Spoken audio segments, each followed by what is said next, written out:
Hello friends, welcome to English Literature. Today in this video, we'll discuss Dr. Faustus, a morality play and a tragedy of excessive ambitions to be the most powerful man on earth.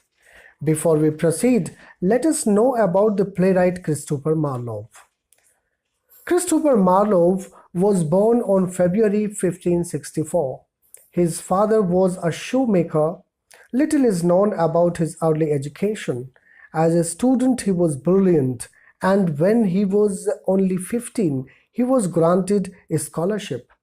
He was awarded BA degree in 1583, and in 1587, he was awarded his MA degree. Marlowe was a great scholar, poet, and a dramatist of his time. His famous works are Tamburlaine the Great, which was published in 1590, Dr. Faustus, which was published in 1592, and The Jew of Malta, which was published in 1592.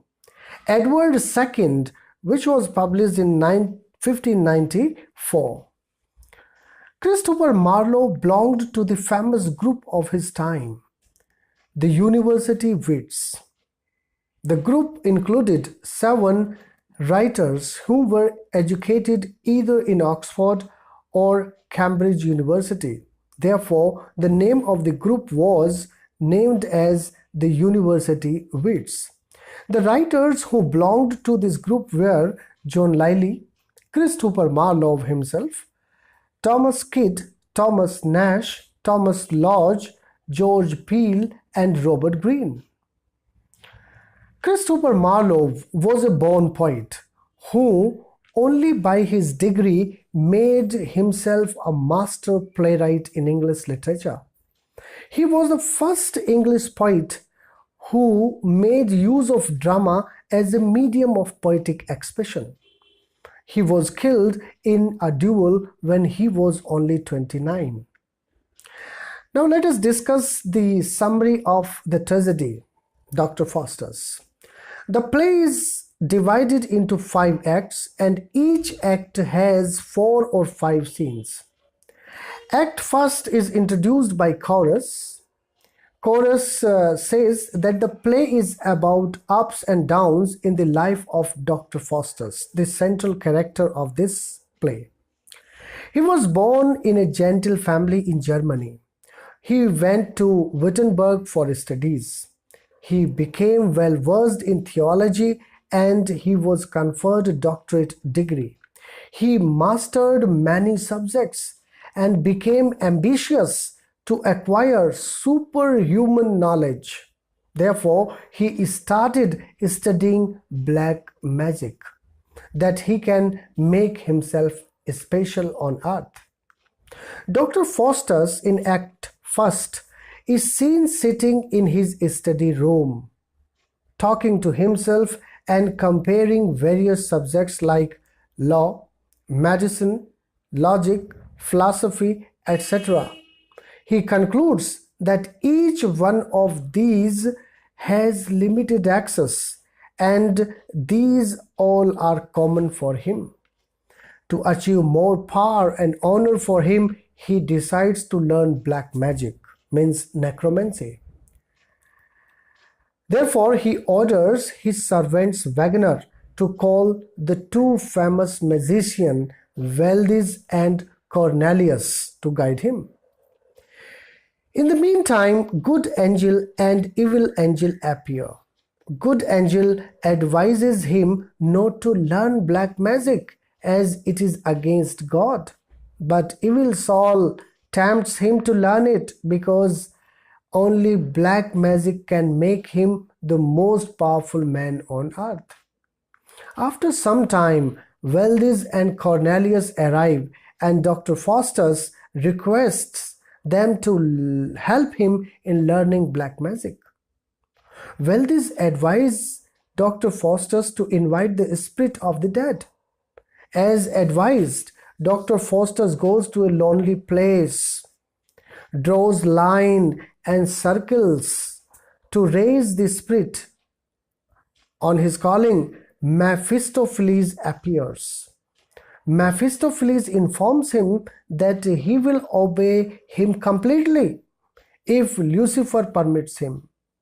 He also informs him that he has to pray Lucifer for it and has to renounce God and Bible.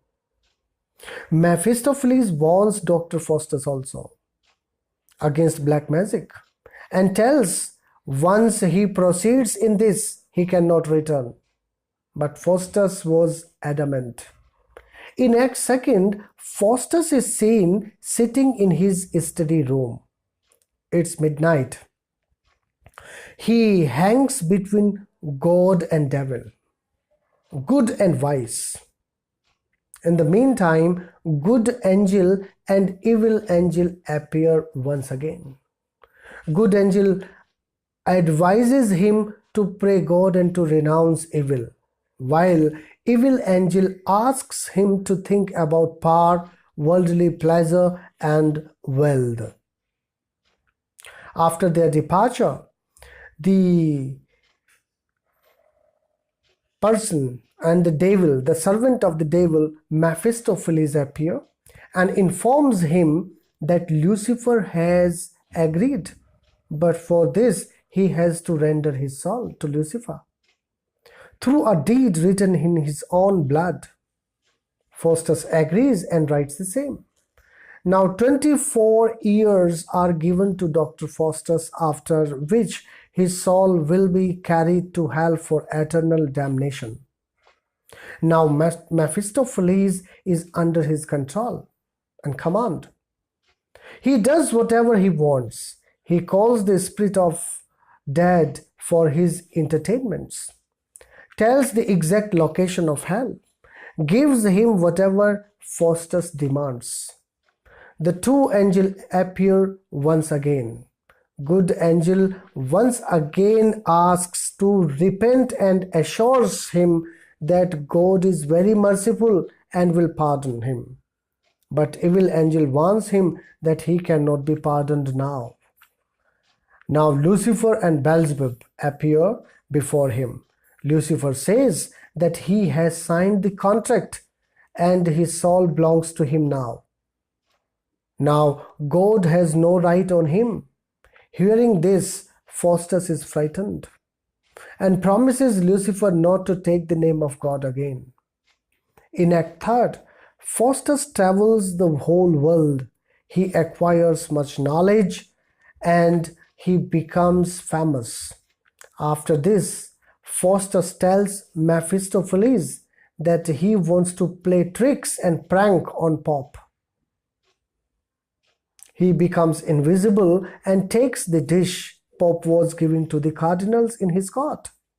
He does it again and again, and everyone present there was afraid. In Act 4, both Faustus and Mephistopheles are seen going to Wittenberg. On the way, they meet a horse dealer.